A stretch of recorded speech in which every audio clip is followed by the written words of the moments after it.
Bismillahirrahmanirrahim. Assalamualaikum warahmatullahi wabarakatuh. Innal hamdalillah nahmaduhu wa nasta'inuhu wa nastaghfiruh wa na'udzu billahi min shururi anfusina wa min sayyiati a'malina. May yahdihillahu fala mudhillalah wa may yudlil fala hadiyalah. Asyhadu an la ilaha illallah wahdahu la syarikalah iqraran bihi wa tauhida wa asyhadu anna Muhammadan abduhu wa rasuluh. Amma ba'd. Peserta daurah yang dimuliakan Allah Subhanahu wa taala, alhamdulillah pada sore ini kita bisa bertemu kembali untuk melanjutkan ahadisul akhlak, hadis-hadis yang berkenaan dengan akhlak. Dan tema pada sore ini berkenaan dengan adab-adab makan, termasuk juga minum, ya. Tentu tema ini mungkin di antara kita sudah ada yang tahu, tapi bagi yang sudah tahu, mudah-mudahan ini sebagai pengulangan dan ilmu itu akan melekat di saat terus diulang-ulang, ya. Dan bagi yang belum tahu, yang menjadi suatu ilmu yang baru, dan mudah-mudahan tujuan kita dari mempelajari adab-adab ini dalam rangka untuk diamalkan. Dan di saat kita mengamalkan adab-adab yang akan kita sampaikan pada kesempatan ini, tentunya faidahnya sangat besar sekali, gitu. Insya Allah nanti akan kita simak penjelasan yang akan disampaikan oleh Syekh Abdul Razak hafizahullah, ya. Syekh Abdul Razak mengatakan bahwasanya syariat kita yang penuh berkah ini datang, ya, dengan membawa adab-adab yang agung, ya, yang berkaitan dengan masalah makanan, yang dengannya, dengan adab ini makanan bagi seorang hamba akan lebih enak, akan lebih bersih, akan lebih baik, akan lebih sempurna, dan akan lebih selamat. Dan adab-adab ini menunjukkan kebaikan syariat ini, ya, kesempurnaan syariat Islam, dan bahwasanya agama Islam itu memperhatikan kepada suatu perkara yang menjadikan kemaslahatan bagi seorang hamba. Maka seorang muslim dalam melaksanakan adab-adab ini, ya, dalam rangka mendekatkan diri kepada Allah Subhanahu wa taala, dan Allah ridha kepada hambanya dengan melaksanakan adab-adabnya. Dan lalu Allah Subhanahu wa taala akan memberkahi baginya, bagi seorang hamba, ya, dalam makanannya, dan Allah Subhanahu wa taala akan membalasnya dengan pahala yang berlimpah bagi yang memperhatikan adab-adab ini. Allah tabaraka wa taala, ya, berfirman di dalam surat Al-Baqarah ayat 172, ya ayyuhalladzina amanu kulu min thayyibati ma razaqnakum washkuru lillahi in kuntum iyyahu ta'budun. Wahai orang-orang yang beriman, hendaklah kalian makan dari hal-hal yang baik yang kami rizkikan kepada kalian, dan hendaklah kalian bersyukur hanya kepada Allah jika kalian hanya kepadanya kalian beribadah. Begitu pula di dalam surat Saba ayat 15, Allah berfirman, kulu min rizki rabbikum waskurulah. Hendaklah kalian makan rizki dari Rabb kalian, dan hendaklah kalian bersyukur kepada Allah Subhanahu wa ta'ala. Dalam surat Al-A'raf ayat 31, Allah berfirman, wa kulu washrabu, makanlah, minumlah, wala tusrifu, innahu la yuhibbul musrifin. Janganlah kalian berlebih-lebihan, sesungguhnya Allah Subhanahu wa taala tidak mencintai orang-orang yang berlebih-lebihan. Ya. Begitu pula ayat yang lainnya dalam surat Thaha ayat 81.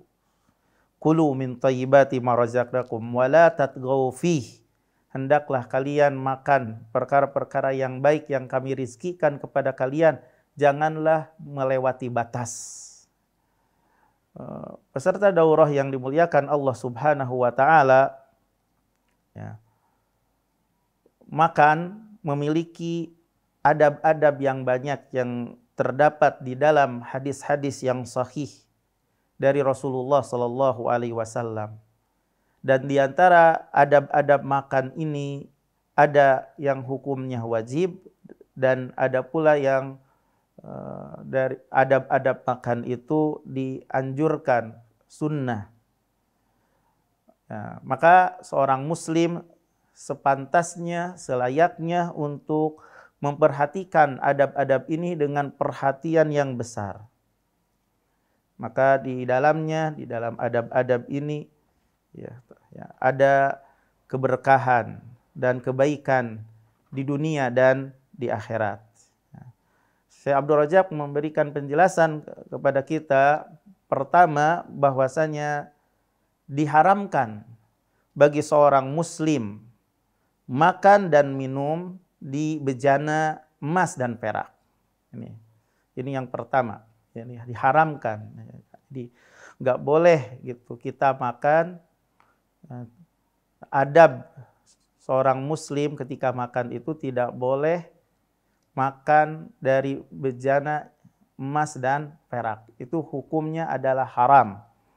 Jadi haram sebagai seorang muslim makan dan minum di bejana emas dan perak. Apa dalilnya? Dari sahabat Hudzaifah, semoga Allah meridai kepadanya, dia berkata, aku mendengar Rasulullah sallallahu alaihi wasallam bersabda, la tashrabu fi ina'iz zahabi wal fiddah. Janganlah kalian minum di bejana, ya, wadah yang terbuat dari emas dan perak. Wala talbasu ad-dibaja wal harir. Dan janganlah kalian memakai sutra dibaj. Ya. Dibaj ya sutra, harir juga adalah sutra. Jadi janganlah kalian memakai pakaian yang terbuat dari sutra. Fa inna lahum fid dunya, bahwasanya bagi mereka itu orang-orang kafir adalah di dunia. Jadi memakai bejana dari emas dan perak itu bagi orang-orang kafir. Ya, bertolak belakang dengan penghambaan kepada Allah Jalla wa'ala. Makanya bagi orang-orang kafir itu, jadi bejana emas dan perak itu di dunia bagi orang-orang kafir. Wa huwa lakum fil akhirah, dan bejana yang terbuat dari emas dan perak itu bagi kamu di akhirat pada hari kiamat. Sedangkan orang kafir tidak ada bagiannya di akhirat, tidak akan mendapatkan kenikmatan untuk bernikmat-nikmat di akhirat dengan memakai bejana dari emas dan perak. Jadi itu untuk orang-orang Islam, orang Muslim. Ya. Nah, kemudian dalam hadis yang lain dari Ummu Salamah, semoga Allah meridai padanya, dia berkata, Rasulullah SAW bersabda, man syariba fi ina'in min zahabin aw fiddah, barang siapa yang minum dari bejana yang terbuat dari emas dan perak, fa innahu yujarjiru fi batni naran min jahannam, maka sungguhnya akan diperdengarkan pada perutnya api dari jahannam. Yujarjir, diperdengarkan dalam perutnya api dari neraka jahannam. Ya. Diriwayatkan oleh Imam Muslim. Nah, pengharaman ini kata Syekh Abdul Rajab tidak dikhususkan pada makan dan minum saja, tapi secara umum. Ya. Semua penggunaan apapun diharamkan, ya, untuk memakai emas dan perak. Ya. Kemudian ilahnya, alasannya kenapa Nabi SAW melarangnya, karena bejana emas dan perak itu adalah bagi orang-orang kafir di dunia. Karena bagi mereka di dunia, bagi mereka orang-orang kafir di dunia itu tidak ada penghambaan. Tidak ada bagi mereka bagian dari penghambaan. Ya. Karena mereka bersikap sombong, tidak dari sisi zahirnya mereka tidak tunduk kepada Allah Jalla wa Ala. Karena mereka di dunia tidak ada penghambaan yang akan mereka dapatkan kenikmatannya di akhirat. Yang akan mereka dapatkan kenikmatan memakai bejana dari emas dan perak itu di akhirat. Maka tidak pantas gitu, seorang hamba hamba Allah Subhanahu wa taala di dunia menggunakan bejana dari emas dan perak. Akan tetapi yang menggunakan bejana yang terbuat dari emas dan perak itu orang yang keluar dari penghambaan, orang yang ridho dengan dunia ya, daripada akhirat. Jadi yang menggunakan emas terbuat daripada emas dan perak itu adalah orang yang ridho dengan dunia daripada akhirat. Itu alasannya sebagaimana yang dijelaskan oleh Al-Imam Ibnu Qayyim rahimahullah. Kemudian yang kedua, adab yang kedua itu diharamkan seorang hamba itu untuk memakan apa yang diharamkan oleh Allah. Jadi diharamkan untuk memakan apa yang diharamkan oleh Allah Subhanahu wa taala. Dan sungguh Allah Jalla wa Ala telah menjelaskan kepada para hambanya apa yang diharamkan kepada mereka. Dan Allah Subhanahu wa taala telah menghalalkan bagi para hambanya hal-hal yang halal, yang baik-baik dari rizki. Allah Tabaraka wa taala berfirman di dalam surat An-Nahl ayat 114 sampai 115, faqulu mimma razaqakumullah halalan thayyiba. Hendaklah atau makanlah kalian sebagian yang telah Allah karuniakan kepada kalian yang halal lagi baik. Ya. Washkuru nikmatallah in kuntum iyyahu ta'budun. Hendaklah kalian mensyukuri nikmat Allah jika kalian hanya kepada Allah beribadah. Innama harrama alaikumul maitata waddama. Allah haramkan kepada kalian bangkai dan darah. Walahmal khinzir, daging babi. Wama uhilla li ghairillah, dan yang disembelih selain Allah. Yang disembelih atas nama selain Allah. Famanitturra ghaira bagin wala 'adin fa innallaha ghafurur rahim. Barang siapa yang terpaksa tidak melewati batas, maka sesungguhnya Allah Subhanahu wa taala Maha Pengampun lagi Maha Penyayang. Begitu pula dalam surat An-Maidah ayat 3 senada dengan ayat di surat An-Nahl. Ya. Kemudian di antara adab makan, nah ini adab yang dianjurkan. Ya, di antara adab makan yang dianjurkan, tadi kan dikatakan adab itu ada yang diharamkan, ya tadi itu, ada yang wajib untuk dilakukan, ada yang dianjurkan. Nah di antara adab makan ya, adalah membaca basmalah, pada awalnya, pada memulai untuk makan. Jadi dengan membaca bismillah. Dia mengatakan ketika memulai makan, ketika memulai minum untuk membaca bismillah. Cukup bismillah saja. Agar terjaga dan agar diberkahi baginya makanannya dan minumannya. Dari sahabat Umar bin Abi Salamah, semoga Allah meridai pada keduanya, dia berkata, kuntu gulaman fi hajri Rasulillah. Dulu aku anak kecil dari umur 6 sampai 9 lah. Ada di pangkuan Rasulullah sallallahu alaihi wasallam. Namanya anak kecil. Wa kanat yadi tatishu fi sofhah, dan tanganku meraba-raba gitu atau berkeliaran dalam nampan. Kadang anak kecil itu suka ngacak-ngacak makanan begitu. Itu memang kebiasaan anak kecil. Ya. Lalu Rasulullah SAW memberikan nasihat kepadaku, ya gulam, wahai anakku, samillah, bacalah basmalah, wakul biyaminik, makanlah dengan tanganmu, wakul mimma yalik, makanlah apa yang dekat denganmu. Jangan ngacak, ngambil makanan langsung di tengahnya, tapi makanlah yang di dekat, makanan yang ada di dekatnya, di sisinya begitu.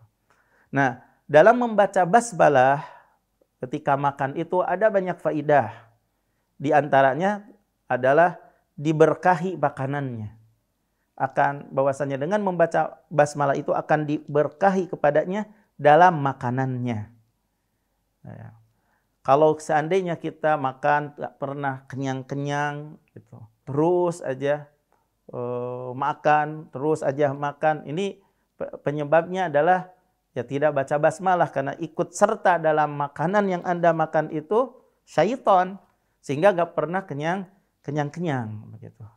Ini makanya kalau makan dipakai basmalah akan diberkahi. Makan sedikit tapi berkah, kebaikan yang banyak. Ya. Kalau ada orang yang makan banyak kemudian nggak pernah kenyang-kenyang, nah itu karena tidak melakukan adab dalam makan. Ya.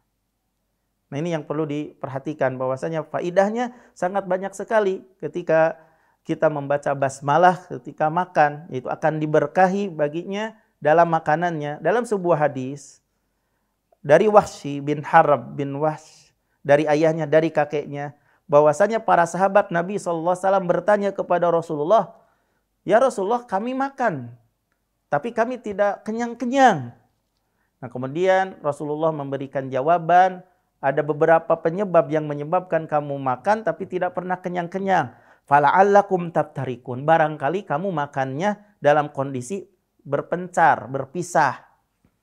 Kalau Rasulullah mereka menjawab, na'am, ya kami betul dalam keadaan makannya berpisah. Kemudian Rasulullah memberikan saran kepada para sahabat, fajtami'u ala ta'amikum wadhkurusmallah alaih.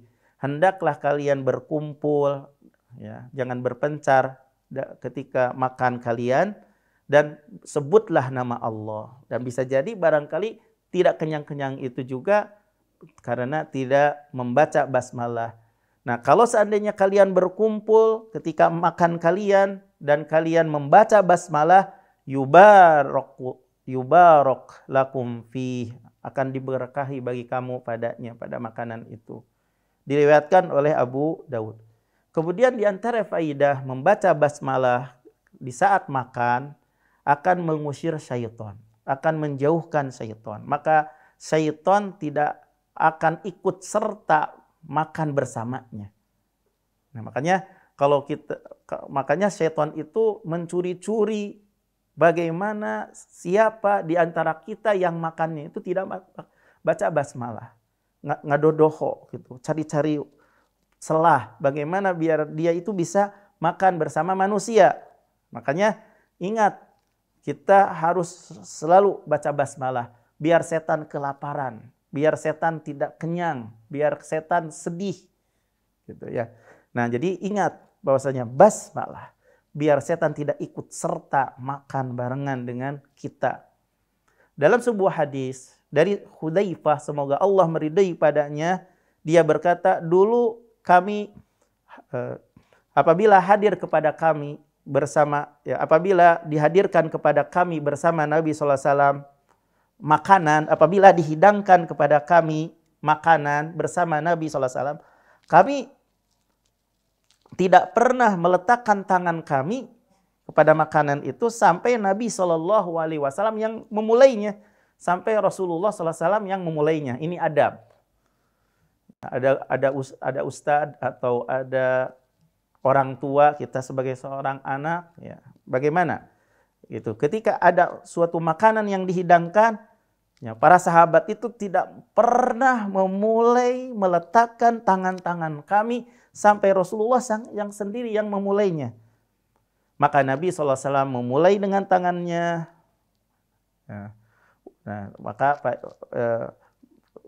Maka Nabi SAW fayadha yadahu, lalu Nabi SAW meletakkan tangannya.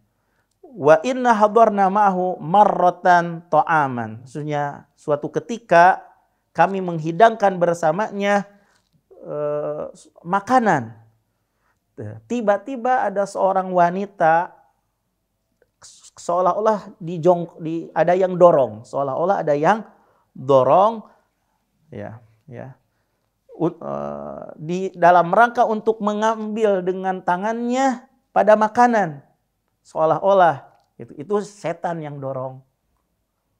Lalu Nabi SAW ambil tangan si wanita tersebut, jariyah tersebut.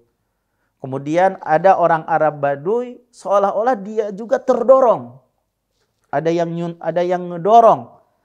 Lalu dengan tangannya Nabi SAW mengambil tangannya. Biar tidak dimulai makanan itu oleh jariyah atau oleh orang Arab Baduy. Karena setan itu menginginkan makanan itu diambil yang pertamanya itu tidak membaca basmalah. Kalau orang yang secara tiba-tiba, ini faidahnya itu tiba-tiba ngambil aja. Berarti udah dimulai tidak membaca basmalah.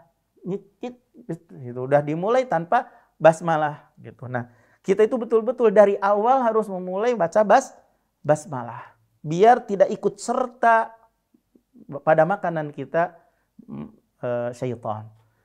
Rasulullah Shallallahu Alaihi Wasallam bersabda, sesungguhnya syaitan yastahillut ta'am an la yudhkara rasmullah alaihi.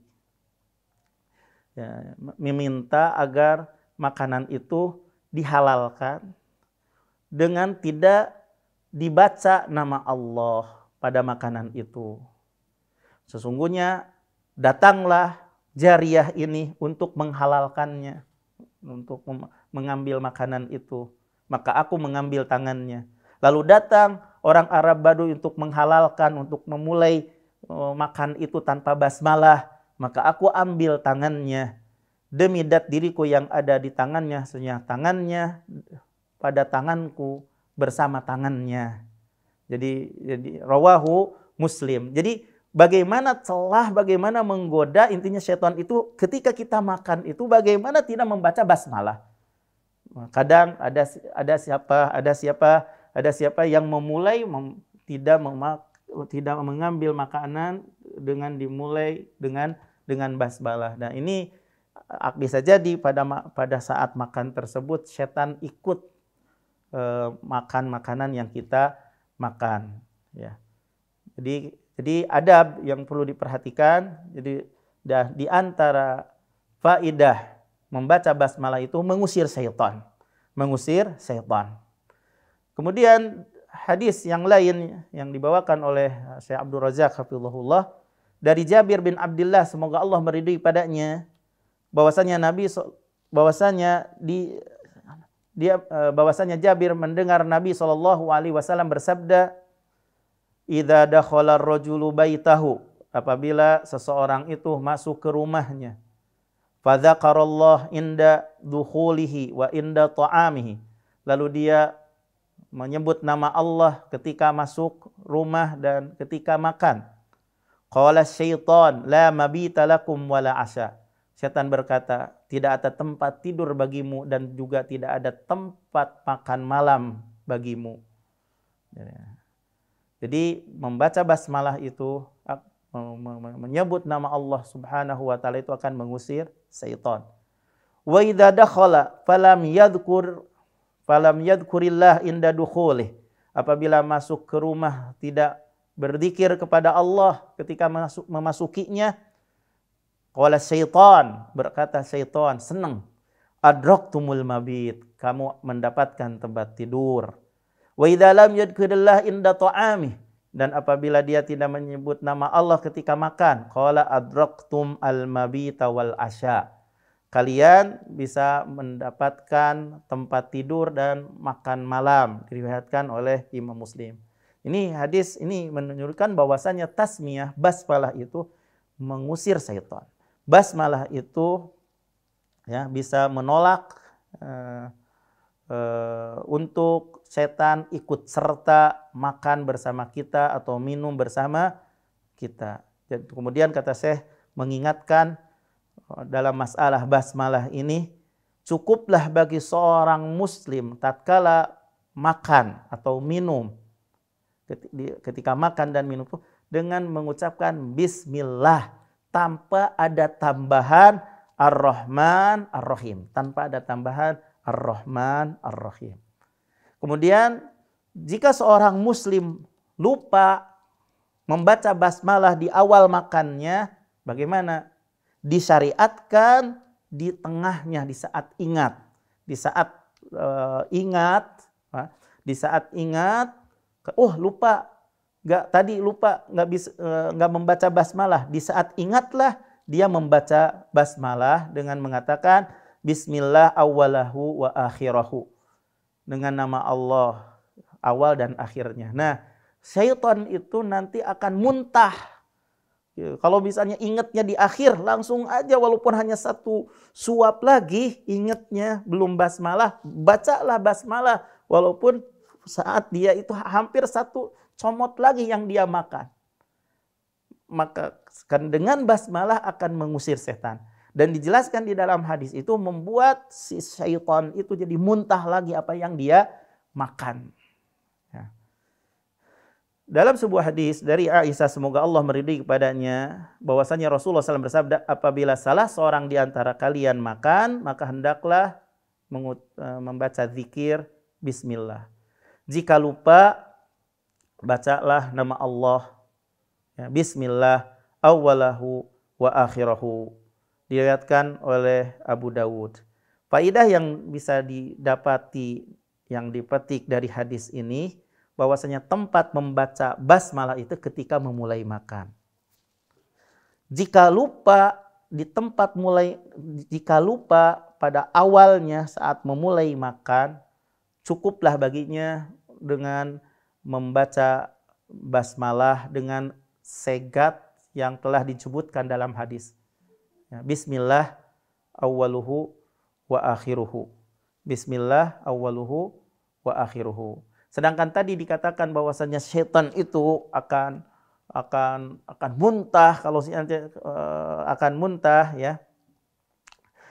Ada gitu dalilnya, hanya hadisnya lemah. Dijelaskan oleh Syekh Abdul Razak ya, bahwasanya setan akan muntah apa yang ada di perutnya apabila seorang muslim membaca basmalah, yaitu apa yang diriwayatkan oleh Imam Abu Daud dan Nasai dari Umayyah bin Makhsi. Ia berkata, dulu Rasulullah SAW duduk, kana Rasulullah jalisan wa rajulun yakul.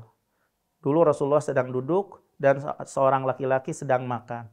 Falam yusammi, seorang laki-laki itu tidak membaca basmalah sampai hampir habis makanan itu, tidak tersisa kecuali satu suapan saja.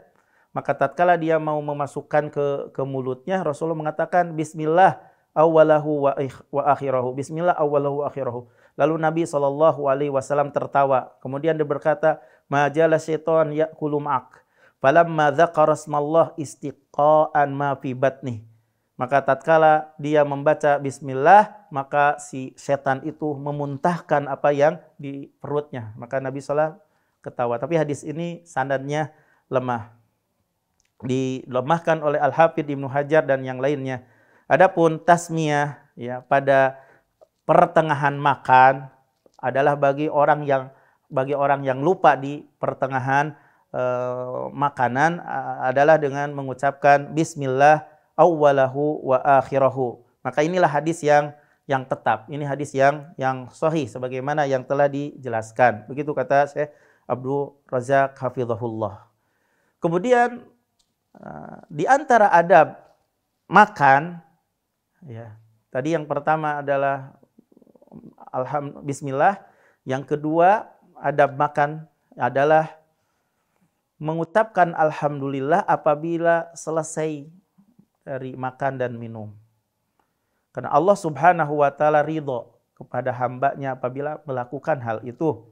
Dalam sebuah hadis dari Anas bin Malik, semoga Allah meridai padanya, dia berkata, telah bersabda Rasulullah SAW, Innallaha la yardha 'anil 'abdi an ya'kulal akalata fayahmadahu 'alaiha au yashraba asyarbata fayahmadahu 'alaiha. Betul-betul Allah ridha kepada seorang hamba setelah makan makanan dia memujinya, atau setelah minum minuman dia memujinya. Dia memuji Allah Subhanahu wa taala. Diriwayatkan oleh Imam Muslim. Segat tentang masalah hamdalah setelah makan itu ada banyak segatnya, ada banyak bentuknya.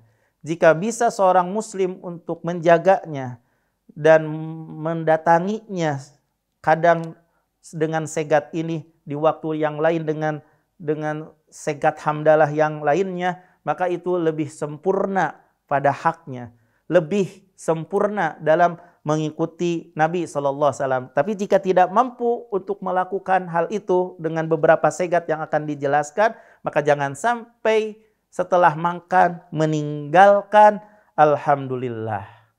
Maka alhamdulillah adalah kalimat yang agung, yang membawa berkah, yang dicintai oleh Allah Subhanahu wa taala. Dalam sunnah Nabi SAW ada beberapa segat mengucapkan alhamdulillah setelah makan. Segat yang pertama dari hadis Mu'ad bin Anas, semoga Allah meridai padanya, bahwasanya Rasulullah SAW bersabda, barang siapa yang memakan makanan kemudian dia membaca Alhamdulillahilladzi at'amani hadzal ta'am wa razaqanihi min ghairi haulin minni wala quwwah. Segala puji bagi Allah yang telah memberikan makanan kepadaku, ya, dan yang memberi rizki kepadaku tanpa ada daya dan upayaku, pasti ghufira lahu ma taqaddama min dhanbi, pasti akan diampuni dosa yang lalu. Diriwayatkan oleh Abu Dawud. Alhamdulillah at'amani hadzal ta'am wa razaqanihi min ghairi haulin minni wala quwwah. Itu segat yang pertama. Nah, bisa juga ya kita setelah makan itu apabila telah meninggalkan tempat meja makan, membaca alhamdulillahi katsiran thayyiban mubarakan fi. Segitu juga bisa. Alhamdulillah katsiran thayyiban mubarakan fi. Atau misalnya dengan segat yang lain yang diriwayatkan oleh Imam Ahmad, Allahumma at'amta wa asqaita wa agnaita wa aqnaita wa hadaita wa ahyaita falakal hamdu ala ma a'tait. Jadi, tapi kalau seandainya segat-segat ini tidak hafal, intinya jangan sampai lupa ya setelah makan mengucapkan alhamdulillah, karena itu kalimat yang penuh berkah, yang dicintai oleh Allah. Tapi kalau seandainya kita ada hafal 1, 2 di sini, kadang ini kadang itu lebih sempurna, lebih mengikuti Nabi Sallallahu Alaihi Wasallam. Kemudian di antara adab ya yang dianjurkan bagi seorang muslim apabila buka saum, buka di saat iftar dari ibadah puasa, untuk membaca zahabat dhama wabtalatil uruq wa sabatal ajru insyaallah. Jadi Nabi SAW apabila buka puasa membaca zahabat dhama wabtalatil uruq wa sabatal ajru insyaallah. Jadi itu yang dianjurkan apabila setelah mengambil makan dan setelah dimakan, ya, maka zahabat dhama wabtalatil uruq wa sabatal ajru insyaallah. Kemudian di antara adab makan adalah mendoakan kepada yang menjamu, yang menghidangkan makanan. Ya. Terdapat di dalam sunnah Nabi SAW macam-macam doa ya, untuk mendoakan kepada yang menjamu makanan, yang menghidangkan makanan. Ya. Maka dianjurkan bagi seorang muslim untuk menghafal apa yang mudah dari doa-doa yang disunahkan dalam sunnah Nabi SAW untuk dikatakannya kepada orang yang menjamunya atau yang menghidangkan makanan kepadanya. Nah, dijelaskan dalam sebuah hadis dari Miqdad, semoga Allah meridai padanya, dia berkata, aku datang dan dua sahabatku, dan betul-betul pendengaran kami, penglihatan kami seperti hilang seolah-olah karena saking kelelahan. Lalu kami datang kepada Nabi SAW, lalu hadisnya disampaikan, hadisnya panjang, lalu bahwasanya Nabi SAW dalam hadis itu berkata, Allahumma man at'amani waski man saqani. Nah, jadi doa ketika kita sudah makan, makanan yang dihidangkan oleh tuan rumah, gitu. Ya Allah, at'im, berilah makan orang yang telah memberi makan kepadaku. Wasi, ya Allah, berikanlah minum orang yang telah memberi minum kepadaku. Itu bisa seperti itu. Allahumma at'im man at'amani waski man saqani. Ini perlu jadi kalau kita makan terus ditraktir misalnya. Ada yang mentraktir. Nah, setelah kita makan, ya salah alhamdulillah, tadi bismillah, terus alhamdulillah, kemudian kita doakan yang mentraktir kita. Ya, Allahumma at'im man at'amani waski man saqani. Atau kita diundang oleh teman kita, yuk kita sekali-sekali nih ada makan-makan di rumah saya misalnya. Ini bukti persaudaraan itu adanya saling mengundang satu dengan yang lain gitu. Yuk kita antum datang ya ke rumah saya bersama keluarga ya.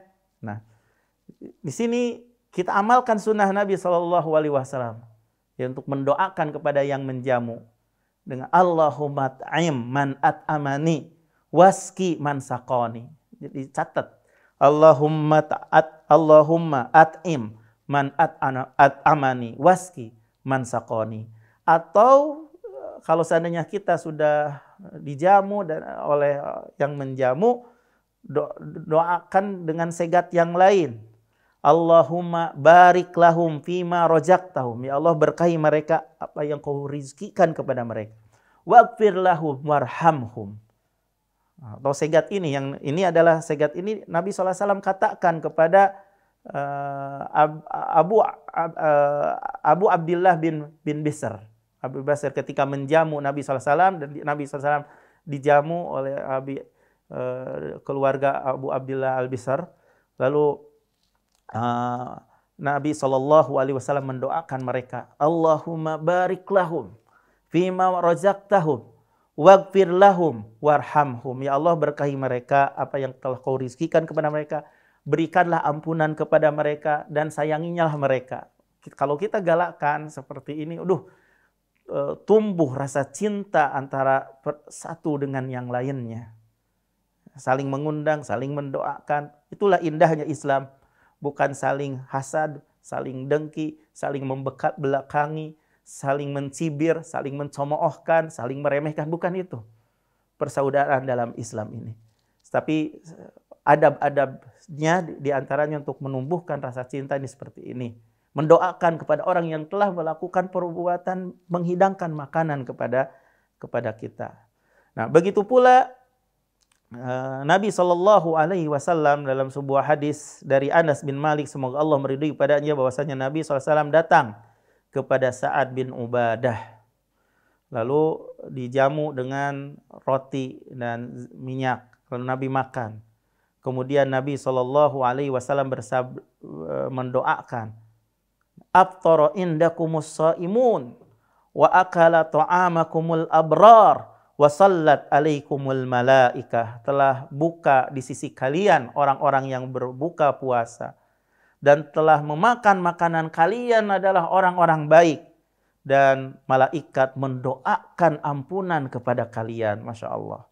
Diriwayatkan oleh Abu Dawud. Begitu indahnya kalau seandainya seorang muslim memperhatikan adab-adab makanan, memperhatikan dikir-dikir dalam makan, agar hal yang demikian itu menjadi lebih berkah baginya dalam makanannya dan lebih enak.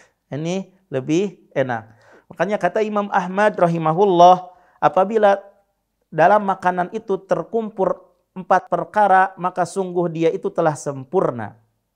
Apabila terkumpul dalam makanan itu 4 hal, maka sungguh telah sempurna. Pertama, apabila disebut nama Allah pada awal makanan, itu yang pertama. Yang kedua, di akhir setelah selesai makan, membaca Alhamdulillah. Yang ketiga, ya Masya Allah, sempurnanya makanan itu bila mana banyak yang memakan. Banyak yang memakan makanan itu. Banyak orang yang memakan makanan itu. Kemudian yang keempat, makanan itu dari yang halal. Makanan itu dari yang halal. Peserta daurah yang dimuliakan Allah Jalla wa'ala. Kemudian ya, Al-Imam Ibnu Qayyim rahimahullah memberikan penjelasan bahwasannya membaca basmalah di awal makan dan minum dan membaca hamdalah di akhir makanan memiliki efek yang unik dalam memberikan kemanfaatan, dan terus-menerusnya kemanfaatan datang dan dalam rangka untuk menolak kemadharatan. Begitu kata Al-Imam Ibnu Qayyim rahimahullah. Memiliki efek yang unik dalam kemanfaatannya dan juga terus-menerusnya adanya kebaikan dan tertolaknya kemadharatan. Ya, mudah-mudahan yuk kita mengamalkan sunnah Nabi ini. Mudah-mudahan hidup kita dengan dekatnya dengan sunnah dan pengamalan kita kepada sunnah lebih berkah kehidupan kita. Ya, karena agama Islam adalah agama yang sempurna. Perkara apapun ada bimbingannya. Nah, tatkala seorang muslim ya mengamalkan bimbingan petunjuk yang ada dalam agama Islam, maka hidupnya akan tenang, hidupnya akan berkah, hidupnya akan bahagia ya, di dunia maupun di akhirat insyaallah. Kemudian di antara adab makan adalah makan dengan tangan kanan. Kadang kita melihat ada orang makan dengan kiri. Ya, kaget gitu. Kalau bagi yang mengamalkan sunnah, ketika ada orang yang makan dengan tangan kiri itu kaget, terperanjat gitu biasanya. Apalagi kalau seandainya yang makan makanan yang kiri itu karena ketidaktahuan dari sisi ilmu, atau lupa, atau terbawa suasana kondisi bergaya dalam hidup, hingga lupa atau pura-pura lupa padahal sudah jenggotan misalnya, atau sudah ngerti dan ngaji, makan dengan tangan kiri. Ini tidak sepatutnya hal itu bagi yang sudah mengerti dan sudah mulai mendekatkan diri kita kepada sunnah ini untuk menyepelekan perkara ini. Makan dengan tangan kiri.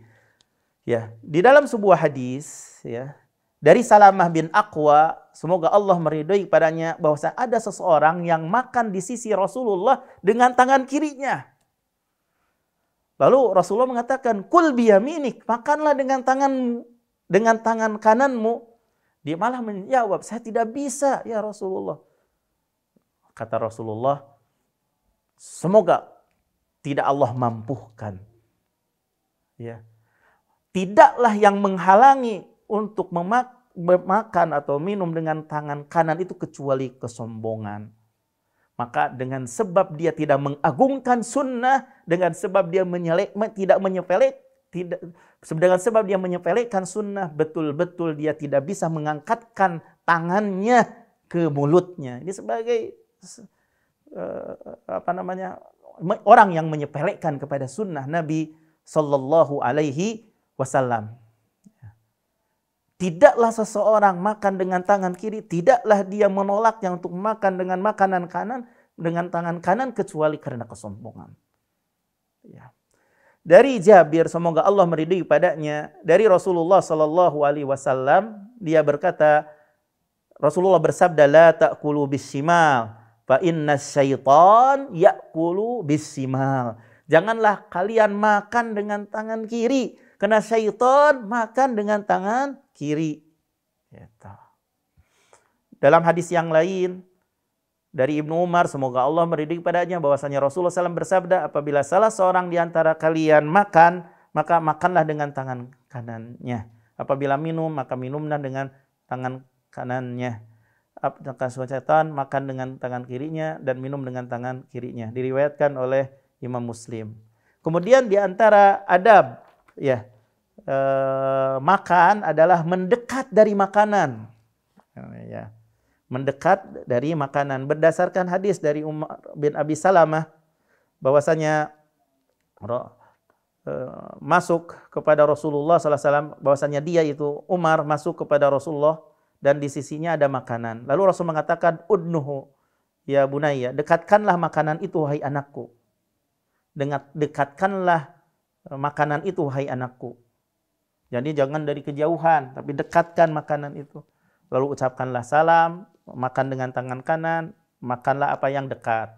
Kemudian di antara adab makan itu adalah makan dari yang di sisinya, yang dekat dengannya. Berdasarkan hadis Nabi SAW, kulu min jawani biha, makanlah kalian dari sisinya, dari sebelah sisinya, yang berarti yang dekat dengannya. Wada'u dzurwataha, biarkanlah yang di tengahnya. Biarkan yang di tengah, dari yang sisi. Yubarak fih, akan diberkahi padanya. Diriwayatkan oleh Ibnu Majah. Kemudian di antara adab makanan adalah berkumpul ketika makan dan tidak makan dalam keadaan berpencar. Jadi di antara adab makan itu berkumpul dan tidak makan dalam keadaan berpencar. Sebagaimana hadis yang telah disebutkan pada saat sebelumnya, barangkali kalian makan dalam kondisi berpencar, berkumpullah kalian ketika makan, bersebutlah nama Allah, akan diberkahi bagi kalian. Dan di antara keberkahan ya, berkumpul ketika makan, bahwasanya makanan untuk satu orang cukup untuk 2 orang. Makanan untuk 2 orang cukup untuk 4 orang dan seterusnya. Itu di antara keberkahan ketika berkumpul, ketika sedang makan. Jangan menyendiri, pingin sendiri ketika menyendiri gitu. Jadi akhirnya kurang keberkahan dari makanan yang dimakan itu. Ta'amul wahid yakfi isnain. Makanan satu orang cukup untuk 2 orang. Wa ta'amul isnain yakfil arba'ah. Makanan untuk 2 orang cukup untuk 4 orang. Wa ta'amul arba'ah yakfi ats-tsamaniyah. Makanan untuk 4 orang cukup untuk 8 orang. Ya kalau kita misalnya makan satu nampan kepuli, ya di situ kan ada untuk 3 orang, nah itu cukup. Untuk berapa? 2 orang cukup. Ya seperti itu. Di antara adab makanan, nunggu sampai dingin makanan. Gitu. Kan pasalnya panas, jadi sampai agak mereda dulu panasnya. Ya. Nah, dulu gitu, berdasarkan hadis Nabi SAW dari Asma binti Abi Bakar, bahwasanya Asma membikin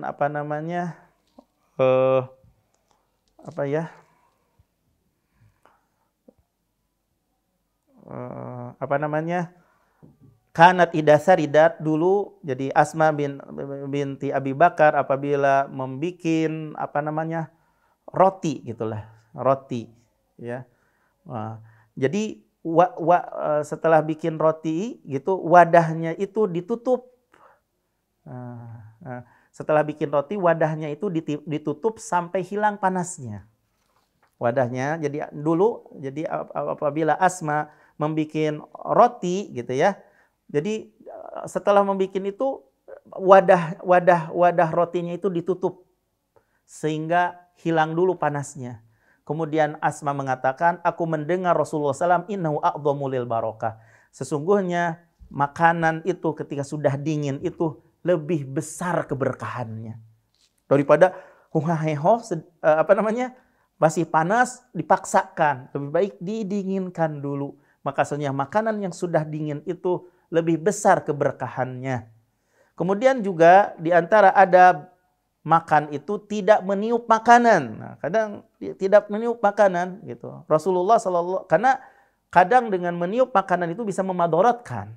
Dari sahabat Ibnu Abbas, dia berkata, Rasulullah SAW melarang anin nafhi fit ta'ami wasyarab, meniup makanan dan minuman. Kan panas, langsung ditiup sampai dingin. Nah itu akan mengakibatkan kemadorotan. Dan itu adabnya tidak meniup. Kemudian juga di antara adab dalam makanan itu bahwasanya suapan atau ada makanan yang terjatuh jangan dibiarkan. Tapi mengambil makanan yang jatuh lalu buang kotorannya lalu dia memakan lagi. Kemudian juga menjilat tangannya sebelum mencuci tangan. Berdasarkan hadis Nabi Shallallahu Alaihi Wasallam. Nah, kenapa demikian? Karena kalian tidak tahu keberkahan itu ada di mana. Diriwayatkan oleh Imam Muslim. Kemudian di antara adab makan adalah bahwasanya seseorang tidak boleh tengkurap, terlungkup ke perutnya ketika makan, dan tidak boleh juga bersandar. Berdasarkan hadis Nabi Shallallahu Alaihi Wasallam, Rasulullah Shallallahu Alaihi Wasallam melarang dari dua orang yang makan duduk di atas meja, yang diminum di atas meja itu adalah arak. Kemudian yang kedua yang dilarang oleh Nabi, salah seseorang makan dalam keadaan telungkup kepada perutnya, dalam keadaan tengkurap ya kepada perutnya gitu. Kemudian adapun dalil tidak boleh sambil bersandar, Nabi mengatakan kuntu indan Nabi, kata Abi Juhaifah, dulu aku di sisi Nabi.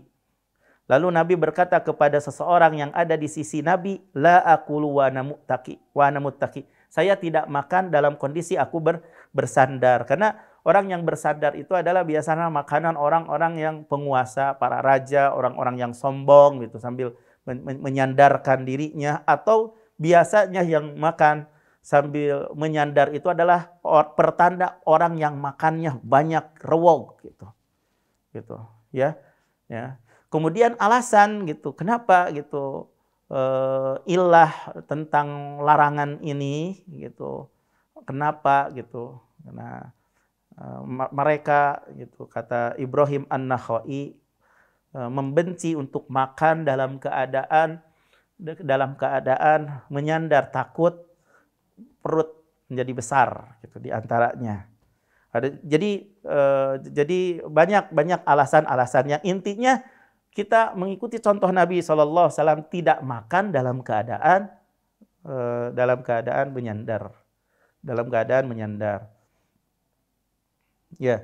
Kemudian di antara adab makanan adalah tidak mencela apabila sesuatu dari makanan itu tidak mengagumkannya. Jika ada selera, dia makan. Dia berselera kepada makanan itu, ia makan. Jika tidak, ya tinggalkan. Yang intinya jangan mencela makanan. Nah, kata Abu Hurairah, ya, ia berkata, aku tidak pernah melihat Rasulullah mencela sedikit pun makanan. Idashtahahu akalahu, apabila Nabi berselera kepada makanan itu, Nabi memakannya. Wa ilam yashtahihi sakat. Apabila tidak berselera kepada makanan itu, Nabi diam, tidak mencela. Ya. Kemudian di antara adab makanan ya adalah mencuci tangan, dua tangannya dari bekas-bekas makanan, terutama apabila hendak tidur. Tapi sekali lagi, sebelum kita cuci sebaiknya dijilatin dulu, karena kita tidak tahu keberkahan itu ada di sebelah mana. Bisa jadi ada di tempat nempel yang masih ada di tangan, bisa ada juga di tempat nampan, kita tidak tahu. Tapi intinya terutama, jadi sisa-sisa makanan ini jangan hanya cukup dengan sebentar aja dengan udah sama tisu aja, terutama. Ini kalau mungkin siang-siang bisa mungkin cukup. Tapi kalau hendak tidur, cuci. Karena Dalam sebuah hadis Rasulullah SAW mengatakan, "Man bata fi yadihi rihun ghamarin fa asabahu syai'un fala yalumanna illa nafsah." Barang siapa tidur dan di tangannya masih ada bau, misalnya ada minyak bekas makanan, karena dia tidak mencuci itu. Lalu mengenai kepadanya sesuatu, janganlah dia mencela kecuali kepada dirinya. Diriwayatkan oleh Imam Tirmidzi. Kemudian dua adab lagi ya. Di antara adab makan sebelum terakhir adalah ketika bersendawa suaranya dikecilkan. Ketika bersendawa, kalau terab ya bersendawa memperkecil suara ketika bersendawa sehingga tidak membuat teman duduk di makanannya itu tidak mengganggu teman-temannya yang ada di sampingnya. Jadi ketika terab, ketika bersendawa, jadi perkecil suaranya, itu adab makanan juga. Ya. Kemudian Rasulullah mengatakan dari Abi Juhaifah, ia berkata, akaltu lahman katsiran wa sari, dan aku makan daging yang banyak dan juga roti atau bubur. Summa ji'tu faqa'adtu, kemudian aku duduk hialan Nabi, di hadapan Nabi SAW. Faja'altu atajasya, maka mulailah aku bersendawa. Rasul mengatakan aksir min dusyaik, perkecil sendawamu. Fa inna aktsarna shib'an fid dunya aktsaruhum jau'an fil akhirah. Sesungguhnya manusia yang paling banyak kenyangnya di dunia adalah yang paling banyak laparnya di akhirat. Diriwayatkan oleh Imam Al-Hakim. Mudah-mudahan ilmu yang kita dapatkan di sini ini bagi para ibu-ibu, para bapak-bapak yang mungkin sudah umurnya udah mulai 40 gitu atau udah di atas 30, yuk kita amalkan adab-adab ini, mudah-mudahan kita menjadi sehat. Nah, di antara dalil ya, di antara adab makanan biar kita sehat adalah makanannya itu jangan terlalu banyak. Jangan terlalu banyak makan, jangan membuat kenyang makannya, tapi cukuplah, kata Rasulullah, sepertiga untuk makanannya, sepertiga untuk minumnya, sepertiga untuk dirinya. Insya Allah ketika kita mempersedikit makanan, banyak faidah. Ya, untuk diantaranya adalah untuk kesehatan badan kita. Demikian yang bisa disampaikan pada pertemuan kali ini berkenaan dengan adab makan. Mudah-mudahan bermanfaat. Wassallallahu ala nabiyyina Muhammad. Jika ada hal yang perlu ditanyakan, fal yatafaddal.